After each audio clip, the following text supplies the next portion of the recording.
Tutakwenda kusoma kitabu cha Mwanzo. Naomba nifungulie kitabu cha Mwanzo sura ya 12 mstari ule wa kwanza. Amen. Amen. Sura ya 12 mstari wa kwanza. Somo letu naenda kuzungumzia ya kwamba usitafute kusaminiwa na watu wasiojua thamani yako. Usitafute kusaminiwa na watu wasiojua thamani yako. Watu wasiojua thamani yako uachane nao. Amen. Unajua kuna mtu anapata wakati mgumu kutafuta kusaminiwa na watu wasiojua thamani yake. Yaani watu wasiokuelewa, sawa? Usihangaike kujitambulisha kwa watu wasiokuelewa. Ni vizuri kuachana nao. Bwana Yesu asifiwe sana. Amina jamani. Yaani watu wasiokuelewa, ukitaka kueleweka kwao utaumia sana. Utatumia muda mwingi sana. Amen. Yaani watu wasiojua thamani yako, usitafute kuonyesha thamani yako kwao. Si kama unanielewa? Yaani watu wanaokuacha usilazimishe muende pamoja nao. Tunaelewana? Usilazimishe kwenda pamoja nao. Achana nao. Bwana Yesu asifiwe sana. Wasipojua thamani yako leo, kuna wakati watajua thamani yako.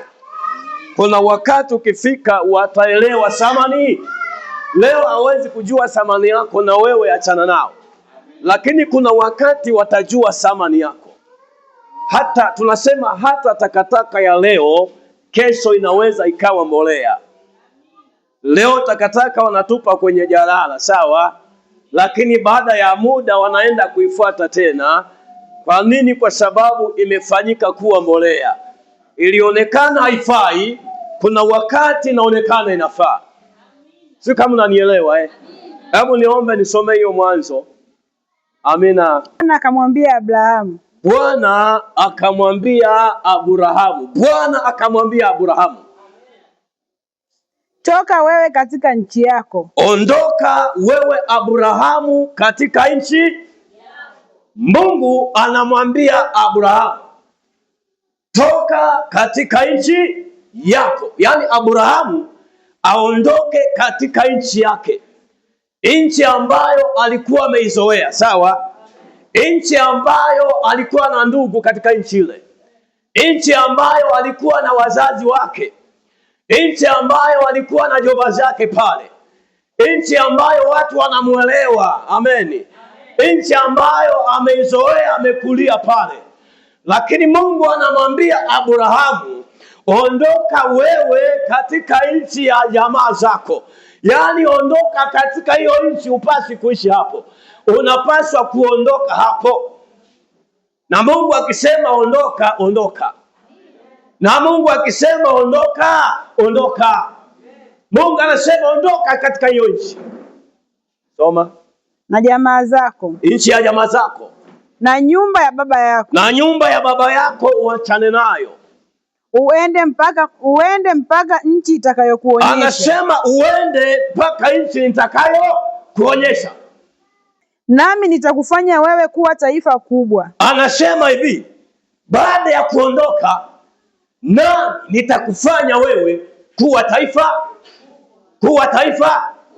Lakini lazima ukubali kuondoka. Ili afanyike taifa kubwa, aondoke katika nchi ya jamaa zake, katika nchi ya ndugu zake, aende katika nchi ambayo Bwana atamuonyesha, na huko Bwana atamfanya Abrahamu kuwa taifa. Maana yake asipokubali kuondoka, hawezi kuwa taifa kubwa. Ili awe taifa kubwa, akubali kuondoka. Akubali kuenda nchi nyingine ambayo Bwana atamuonyesha. Ambao Bwana atamuonyesha Abrahamu kwamba aende huko. Akubali kuenda huko ili Bwana amuinue Abrahamu. Ili Bwana amfanye kuwa taifa kubwa.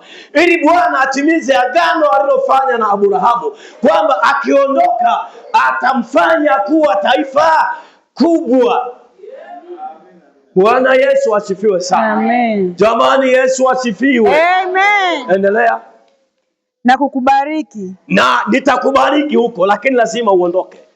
Ili akubariki lazima uondoke. Maana yake usipoondoka hutabarikiwa.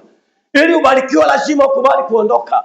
Amen. Amen. Amen kanisa. Amen. Na kukukuza jina lako. Anasema nitalikuza jina lako. Jina lako nitaliinua. Jina lako nitalibariki. Jina lako nitalitambulisha. Hata wasiokuwa na kujua watakujua jina lako. Amina jamani Amen. Hata wasiokuwa wanaona thamani wataona thamani ya jina lako.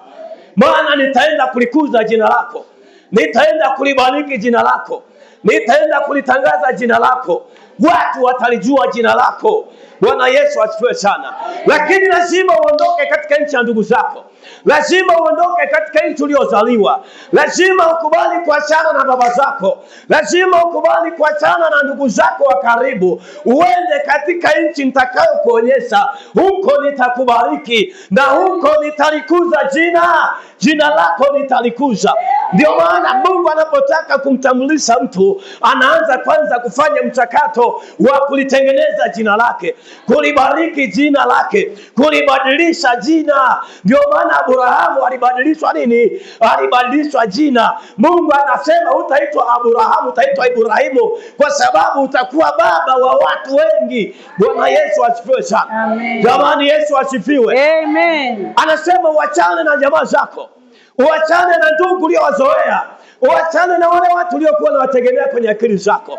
Uachane na wale watu ulioona ni msaada katika maisha yako. Uachane nao uende huko ambako hakuna mtu anakujua huko. Hakuna mtu anayekufahamu huko. Maana yake nini? Maana yake ukienda huko hautawategemea wale watu kwa sababu huwajui. Utamtegemea Mungu aliye hai. Utamtegemea Mungu aliyekwambia ondoka katika nchi ya jamaa zako na ndugu zako. Maana yake imani yako na ufahamu wako utainuliwa kwa Mungu peke yake. Maana ndiye aliyekwambia uondoke huko, uende huko nitakubariki. Maana yake nini? Maana yake Mungu anasema hivi kwamba angeweza kumbariki hata Abrahamu pale alipo, angeweza. Mungu anaweza kubariki popote akipenda yeye. Na Mungu akisema ondoka, wala usiwe na maswali kwamba kwa nini. Mungu anakuwa anajua. Maana yake Abrahamu alikaa pale, yawezekana akili zake alikuwa anategemea ndugu zake, alikuwa anategemea wazazi, alikuwa anategemea wale majirani. Mungu anasema ondoka, nenda nchi nyingine, huko nitakubariki. Huko nitafanya, huko nitakubariki. Kuna wakati unakaa mahali ambapo sio sahihi. Kuna wakati unakaa sehemu ambayo haina baraka zako. Kuna wakati unaishi hapo si mpango wa Mungu ishi hapo. Kuna wakati unaweza ukakaa na watu ambao sio sahihi kwenye maisha yako. Na ndio maana Mungu anamwambia Abrahamu ondoka, huko nitakubariki. Huko nitafanya nini? Nitakubariki huko na nitalikuza jina lako. Bwana Yesu asifiwe.